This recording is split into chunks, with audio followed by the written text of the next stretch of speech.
At 12:01 a.m. tomorrow, Pam Bondi should be escorted out of the Department of Justice in handcuffs, and that is not an exaggeration.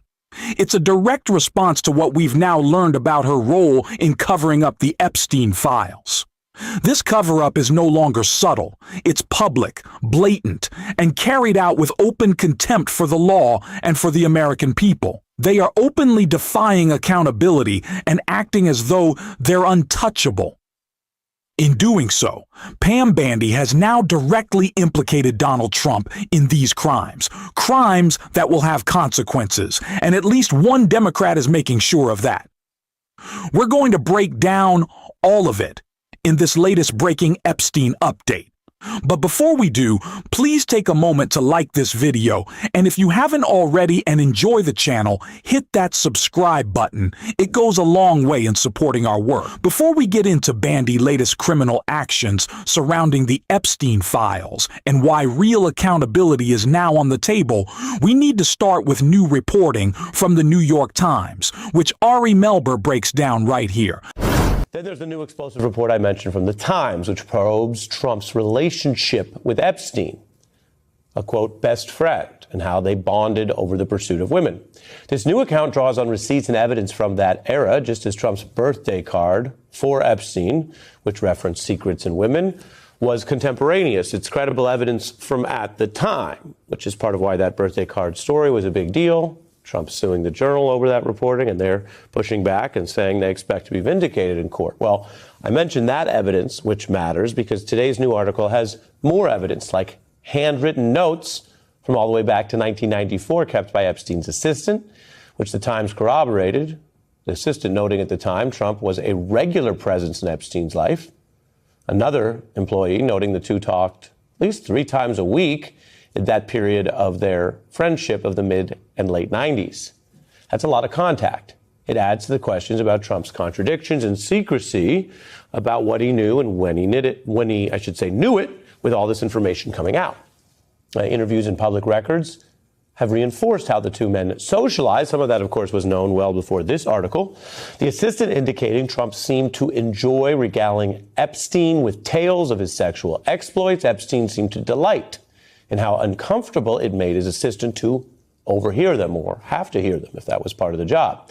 Another Epstein employee said, quote, Trump would occasionally send over modeling cards for Epstein to peruse like a menu, raising questions about who knew what was the intention with those so-called cards. Now, the article has accounts of Epstein arranging for underage models to come socialize with adults, mentions parties where they were illegally offered alcohol. Epstein himself was not seen as a drinker, and the report in the Times does not accuse Trump of involvement in Epstein's crimes. It also notes that the women quoted in the new article did not accuse Trump of unlawful actions. And that's important to know. You have to look at all the facts, reporting, and allegations. And in a period of major allegations, some proven against Epstein, the fact that the Times talked to people who did not accuse Trump is relevant if you want the whole context of that story.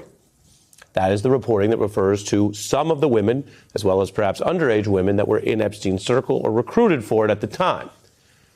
But while that's the Times article, we can also note in context other women have accused Trump of improper conduct, including E. Jean Carroll, who won 2 civil judgments, ultimately over $80 million, upheld by an appeals court.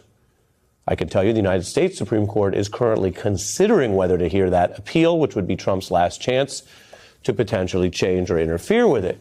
But as of this hour, under our courts of law, including the appeals court, Pam Bondi can try, and she is trying to cover up what is in the Epstein files. But as I've continued to say, what isn't in the Epstein files, what is outside the purview of the DOJ and the FBI, what Donald Trump can't block is just as damaging.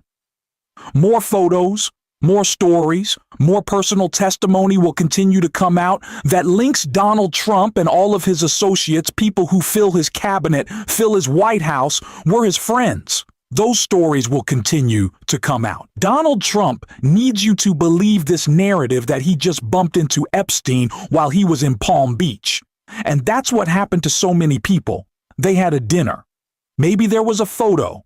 Oh, I barely even knew the guy. It's just not true. The testimony will continue to come out and it'll disprove Donald Trump's #1 claim, a claim that he tried to sue Rupert Murdoch with, and that's that he didn't even know Epstein. But every photo of a signed copy of The Art of the Deal, more video of them at parties' personal testimony will dispute all that, and so will the Epstein files in the most criminal way possible. And that is why Pam Bondi just made a shocking announcement that has Rwanda responding with a threat of prison. Breaking: the Trump administration announces they will not be complying with today's deadline to release the full Epstein files. They insist the files will be released in the next couple weeks. Tomorrow, by 11:59 p.m. on Friday, the Epstein files will finally be released because of my Epstein Transparency Act. We will see thousands of documents that we should have seen decades ago. 3 federal judges have ordered the release.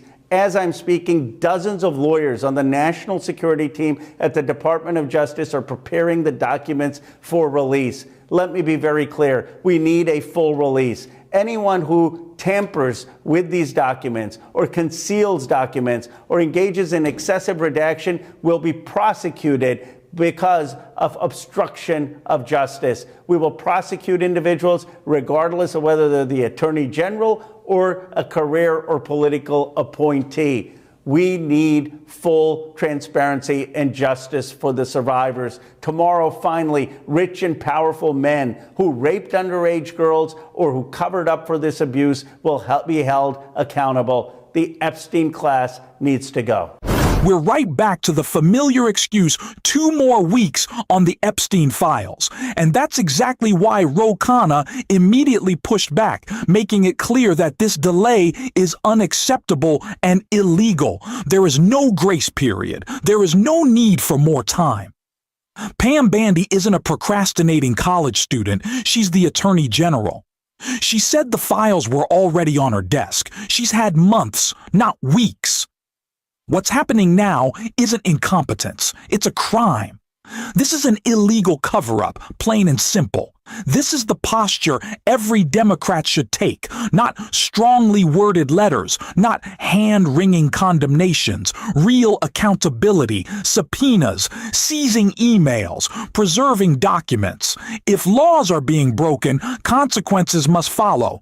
What's happening at the DOJ isn't just immoral anymore, it's illegal. Documents of public interest are being withheld and manipulated, and everyone involved is complicit. From leadership down to the staffers who carried out the orders.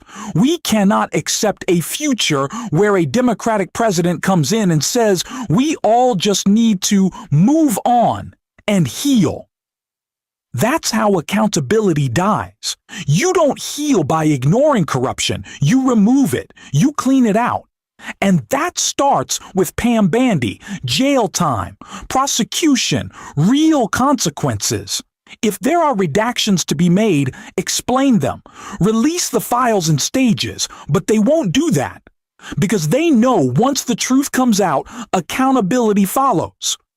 These files will never be released unless real pressure is applied, unless Democrats make it clear that breaking the law will lead to prosecution. This isn't political.